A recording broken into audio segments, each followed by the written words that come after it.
Para entender cómo evolucionaron los sistemas de frenado, hay que comenzar por una de las soluciones más antiguas y elementales, el freno de bloque externo, utilizado mucho antes de que existieran los tambores, los discos o los circuitos hidráulicos modernos. Su funcionamiento era completamente directo, porque una pieza de madera, cuero o algún material de fricción presionaba desde afuera contra la superficie de una rueda para reducir su velocidad.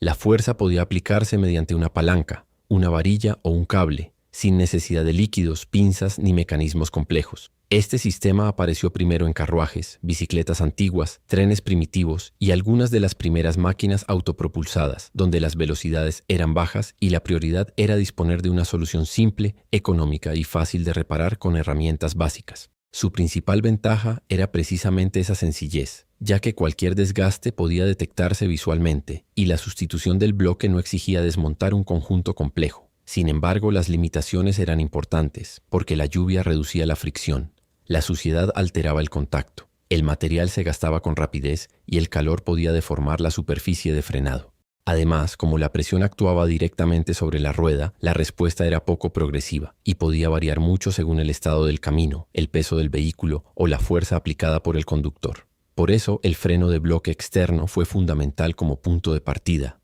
pero quedó superado cuando los vehículos comenzaron a ganar peso, velocidad y potencia, exigiendo sistemas capaces de frenar con mayor precisión, resistencia y seguridad.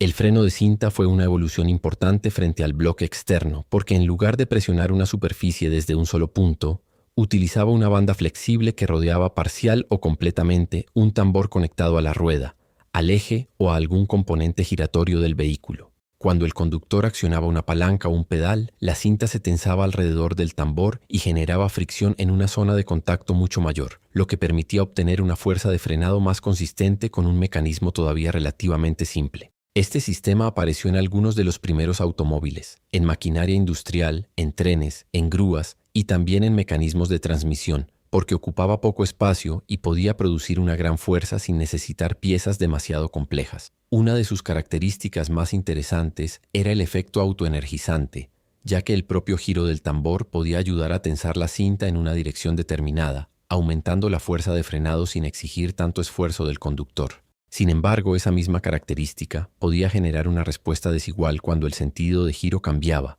y el sistema también era sensible al desgaste, al sobrecalentamiento y a la contaminación por aceite o suciedad. Durante frenadas prolongadas, la cinta acumulaba temperatura con rapidez y podía perder eficacia, algo especialmente problemático cuando los vehículos comenzaron a volverse más rápidos y pesados. Por eso, aunque el freno de cinta representó un avance claro frente a los sistemas externos, terminó siendo reemplazado en los automóviles por soluciones más progresivas, más fáciles de controlar y mejor preparadas para soportar cargas térmicas elevadas. Si este video te está ayudando a entender cómo evolucionaron los sistemas de frenado, suscríbete al canal, deja tu like y comenta cuál de estos mecanismos te parece más interesante. El freno de tambor fue uno de los avances más importantes en la historia del automóvil, porque llevó los componentes de fricción al interior de una estructura metálica cerrada, protegiéndolos mejor del agua, del polvo y de los golpes del camino. Su funcionamiento se basa en dos zapatas colocadas dentro de un tambor unido a la rueda. Cuando el conductor acciona el freno, las zapatas se separan y presionan la superficie interna del tambor, generando la fricción necesaria para disminuir la velocidad del vehículo. Una de sus principales ventajas es el efecto autoenergizante, porque el propio giro del tambor puede ayudar a empujar las zapatas contra la superficie interna, aumentando la fuerza de frenado sin exigir tanta presión sobre el pedal. También es un sistema económico, duradero y fácil de combinar con el freno de estacionamiento. Por eso todavía aparece en el eje trasero de muchos autos compactos, utilitarios y vehículos de trabajo. Sin embargo, su gran limitación está en la disipación de calor, porque la mayor parte de la fricción ocurre dentro de una carcasa cerrada. Durante frenadas repetidas o descensos prolongados, la temperatura puede aumentar y provocar una pérdida temporal de eficacia conocida como fading. El ajuste interno también requiere más atención, porque las zapatas deben mantener una distancia correcta respecto al tambor para ofrecer una respuesta uniforme. Por eso, el freno de tambor sigue siendo útil cuando se busca bajo costo, resistencia y mantenimiento sencillo, pero pierde ventaja cuando el vehículo necesita una frenada más constante, precisa y resistente al calor. El freno hidráulico no describe una forma específica de freno, sino el sistema utilizado para transmitir la fuerza desde el pedal hasta las ruedas mediante un líquido especial dentro de un circuito cerrado. Cuando el conductor pisa el pedal, el cilindro maestro presuriza el líquido de frenos y envía esa presión a través de tuberías hacia los cilindros de rueda o las pinzas. Como el líquido prácticamente no se comprime, la fuerza se transmite de manera rápida, uniforme y mucho más precisa que en los antiguos sistemas de varillas, cables o palancas. Esta tecnología transformó por completo el frenado automotriz, porque permitió que las 4 ruedas trabajaran de forma coordinada y que una presión moderada sobre el pedal generara una fuerza suficiente para detener vehículos cada vez más pesados y rápidos. Además, el sistema hidráulico hizo posible integrar soluciones como el servofreno, el ABS, el control de estabilidad y la distribución electrónica de frenado, que dependen de una presión controlada en cada rueda. Su principal punto de atención está en el mantenimiento, porque una fuga, la entrada de aire o un líquido degradado pueden volver el pedal esponjoso, aumentar la distancia de frenado o incluso provocar una pérdida grave de eficacia. También es importante cambiar el líquido en los intervalos correctos, porque absorbe humedad con el tiempo y puede perder resistencia a las altas temperaturas. Por eso, aunque casi no se ve desde afuera, el sistema hidráulico es la base que permite que los frenos modernos funcionen con potencia, equilibrio y precisión. El freno de disco utiliza un rotor metálico unido a la rueda y una pinza que contiene una o varias pastillas de fricción. Cuando el conductor pisa el pedal, la presión hidráulica mueve los pistones de la pinza y empuja las pastillas contra ambos lados del disco, reduciendo su giro y transformando la energía del movimiento en calor. Su principal ventaja está en la disipación térmica, porque el disco permanece expuesto al aire y puede enfriarse con mucha más rapidez que un tambor cerrado. Esa capacidad permite mantener una respuesta más constante durante frenadas repetidas, descensos prolongados o conducción a mayor velocidad.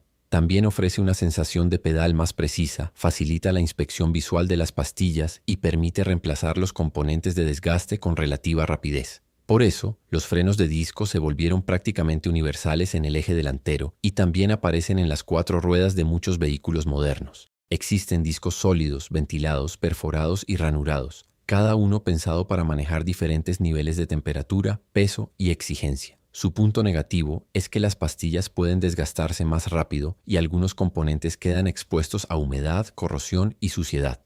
Aún así, su equilibrio entre potencia, control, refrigeración y mantenimiento convirtió al freno de disco en la referencia del frenado automotriz moderno. Los frenos de alto rendimiento llevan el principio del freno de disco a un nivel mucho más exigente, porque están diseñados para soportar velocidades elevadas, frenadas repetidas y temperaturas extremas sin perder precisión, firmeza ni capacidad de detener el vehículo. Estos sistemas suelen utilizar discos de mayor diámetro, pinzas fijas con varios pistones, pastillas fabricadas con compuestos especiales y conductos de ventilación que ayudan a evacuar el calor con mayor rapidez. En los autos deportivos y de competición también pueden aparecer discos ventilados, perforados o ranurados, cuya función es mejorar la refrigeración, limpiar la superficie de la pastilla y reducir la acumulación de gases durante frenadas intensas. En aplicaciones todavía más avanzadas se utilizan discos de carbono cerámica que soportan temperaturas muy altas, pesan menos que los discos de hierro y reducen la masa no suspendida del vehículo, aunque su precio es considerablemente mayor.